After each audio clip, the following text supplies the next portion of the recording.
Good morning, everybody.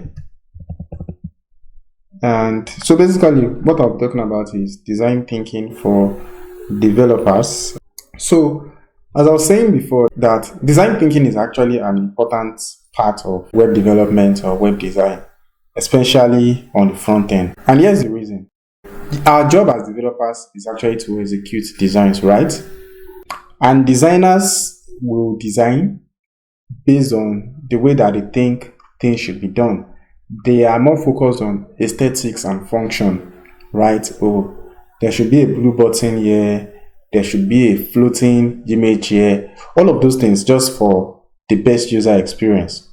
But then developers actually develop based on certain set of tools that have been handed to you, basically HTML and CSS, then JavaScript for interaction.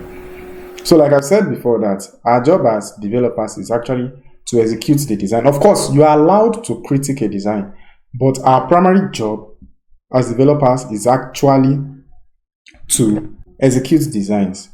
That means that if you don't understand what's going on in the head of the designer who have done a design for you, it becomes a problem, because it becomes a problem and it looks like this person is deliberately trying to frustrate you, right? Because this person just comes and says, put an image here, let an image be bouncing here, let a button have a weird shape and all of those things, right? Yeah. So this session is more focused on how can you get in the head of the designer, or how can you put yourself in the shoes of the designer in order to be able to execute the design that they give to you. So yeah, and that's pretty much. I hope that serves as an intro for this session. So for me, left to me, first thing is, with respect to like maybe design thinking and all of those things, is that if you're a developer and you've never designed before, one of the very first things you can do is to actually look for a way to break down the design. And I think I've done this before in previous session. Do you remember when I was trying to use trying to use this to explain the whole slider and all of those things for this thing that we are working on? So if you can, so for me, literally these days when I'm developing, I actually don't have to like break things down into boxes like this. Basically what I do is just to note the various parts, and because I know, oh, this is how I can achieve these various parts, I go ahead and execute. This may sound abstract, but then I think I'll make it practical as we go on. I'll make it much more practical as we go on. But when I started out developing, even though at that time we didn't even understand what UI, UX and all those things, these were the kind of things I used to do. Take a layout. Let's take a website, for example. What can we use? Let's use Apple, right? Apple.com. And let's see. So let's see. Why is this taking forever? So let me do a screenshot. Print screen. Let me do a screenshot and paste it in here. Good. So this is iPhone 12, right? This is Apple's landing page. So at a high level, can somebody help break down this website? Just give suggestions, like how many parts do you see this website to be having at a very high level? Can you just mention? Is anybody on this call? Am I the only one on this call? At a very high level, Apple's website, how many parts would you say it has? You say? I can't hear you. Oh, really? Can you hear me now? Yeah, sure. Okay. So I was saying that. Hello? Okay. I thought you were not hearing. Okay. So let's even look at the original website. So at a very high level, right here, how many parts would you say this website has? Is it no things? Like parts. Yeah, this landing page. How many things can you categorically say you are seeing? Just say anything. I'm You are allowed to be wrong. seeing text You are and the saying voice background. Yeah, okay. of course. I'm seeing the text and the image part. Okay, Of good. course, they are all on the voice background. Okay, good. Is there any other thing you are saying? And the iPhone 12, that text part, that last text part. Okay, good. Is there any other thing you are saying? Nah. I'm seeing a navigation bar up. Good. You are seeing a navigation bar up. What else are you saying? So the thing is this. So you have to look at. So first and foremost is now it's actually good that we're having this kind of session, and I like the perspective you guys are coming from, right? So if you cannot see this a website, let's say a design that has been handed off to you in sections, to execute becomes a problem. I don't know if you get what I'm saying. So there was a nav bar here, which was like literally the first thing I expected you to say. Oh, there's a nav bar. Then you can go ahead. You may not actually know what to call this, right? Because this is probably the first time you are taking a conscious effort to break down a website, right? So, but this is nav bar. We all know this is a nav bar. We know this is a nav bar. Then you can say there's a nav bar. Then there's a product preview, right? Or a product showcase. Sure, you get at a high level. Those are the things. If you look at it all through, those are the things that are on this website, isn't it? A nav bar and product showcase. There is iPhone 12 being showcased here. There's iPhone 12 Pro being showcased here. There's iPad Air being showcased here. You have iPad, you have MacBook Air. Then you have what can be called the footer. Is it making sense now? Yes, sir. So literally, now mentally, if I look at the design, if I say a design like this, I'll just write it down somewhere and say nav bar, product showcase. I can call this something in my head or where I'm noting it down. Something like product showcase full, then product showcase grid.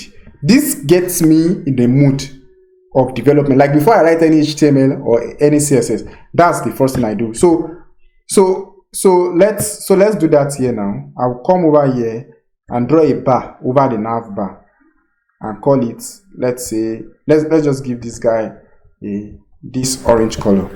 We know that that's our nav bar at a high level. Now the next thing is within this nav bar, within this top bar here, what are the other things that we have within it? The next thing is you are now moving from the high level to more level to low level, which is like components, right? So within this nav bar, what are the things you are seeing? Or what are the things you can see? Hey, I can't see anybody. I can't hear you guys. Is anybody saying?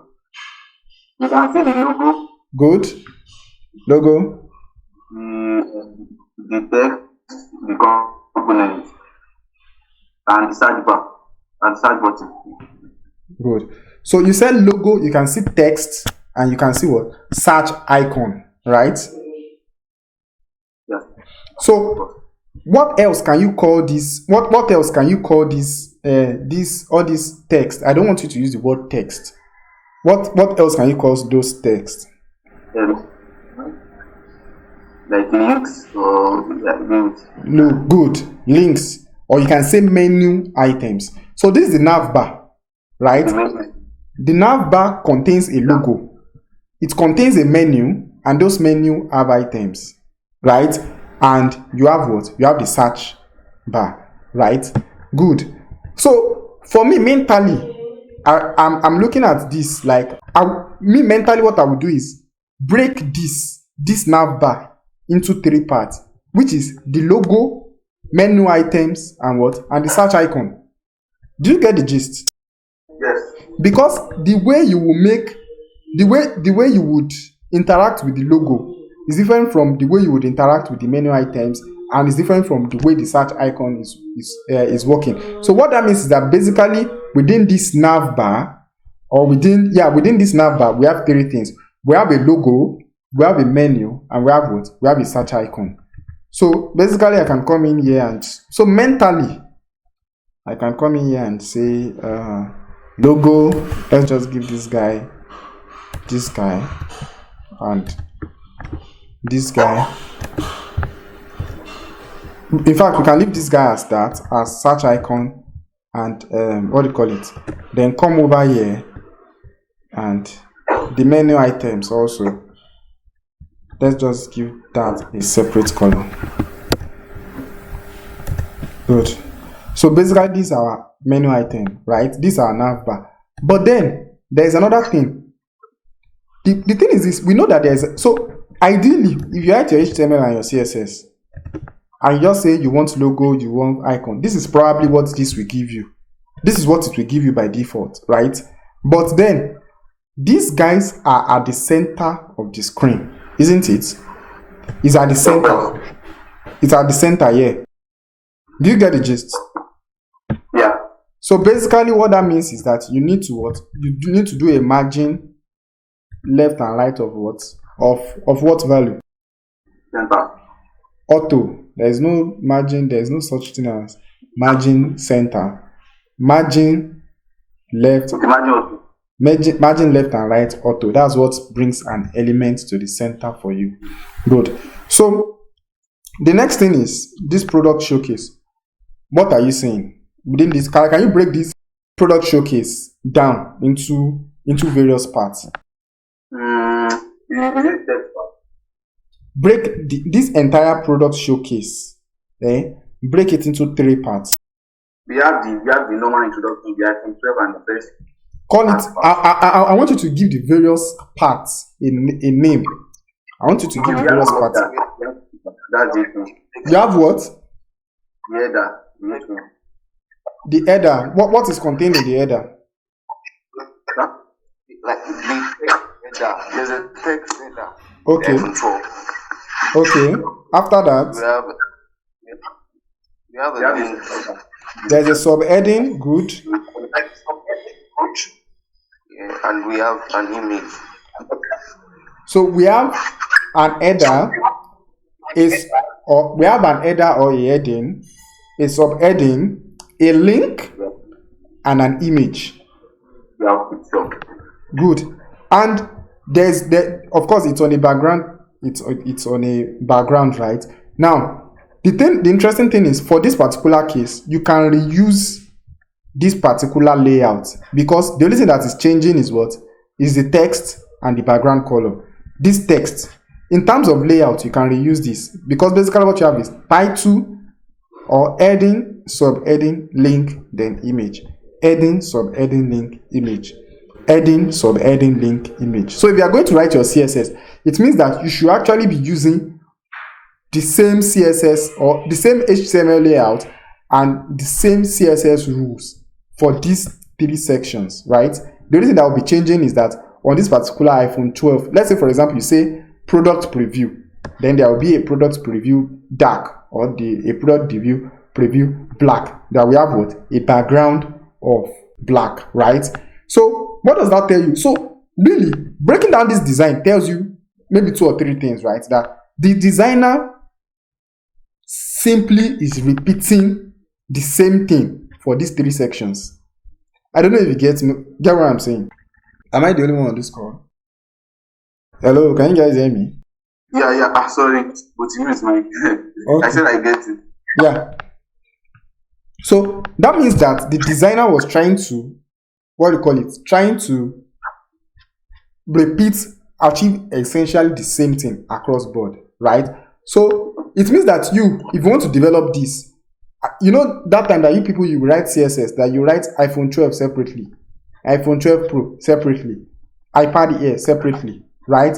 And that time I used to tell you that no, you should be using the same CSS for parts that are being repeated, right? Because you could not see it, because you were just focused on executing and developing. It was difficult for you guys to see it back then, but I hope that it makes little sense now. And now the other thing you should consider, like especially with respect to reusing stuffs like this, is what if iPhone 13 comes out tomorrow and what we now want to show here is iPhone 13 and no longer iPhone 12? Will you now have to create a new class for iPhone 13? No, it does not make sense.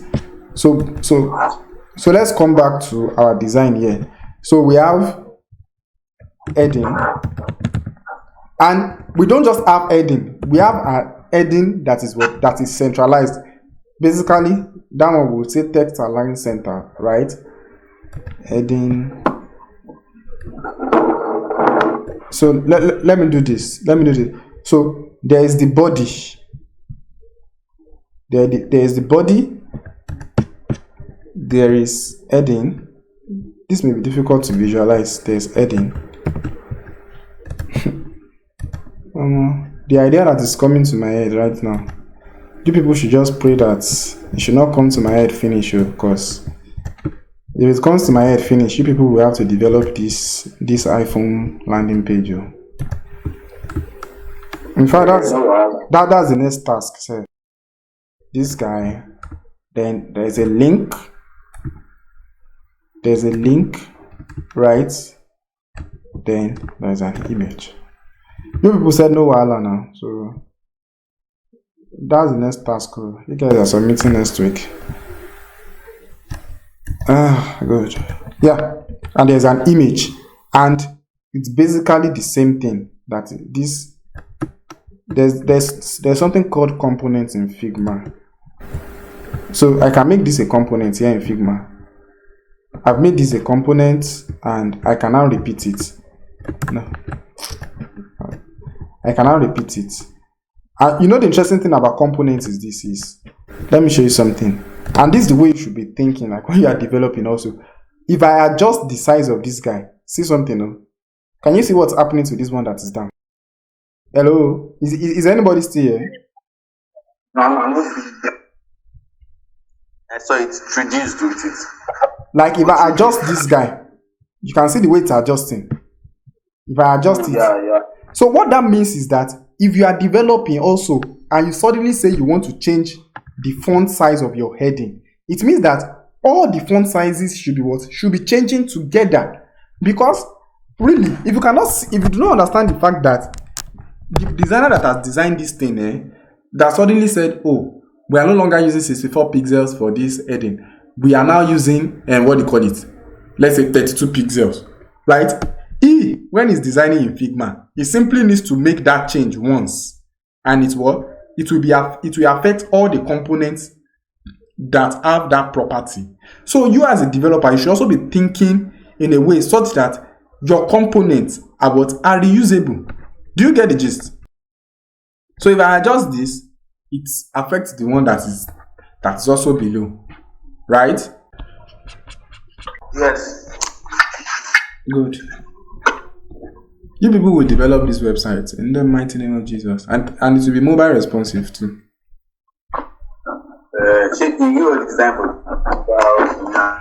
You will check the mobile site now. Say na me dey Apple. Am I working with Apple? If they recruit me, I don't mind though. You should write a letter. You can write letter now. You can write letter on my behalf and say that you know one guy that needs money. So let's go back to the landing page, right? Good. So yeah. So quick question before we move on. Is there anything you've learned from this session so far? Like, does anything from this session make sense so far? And do you think this is useful in any way? Like, with respect to the way you've viewed designs before and the way you see designs now?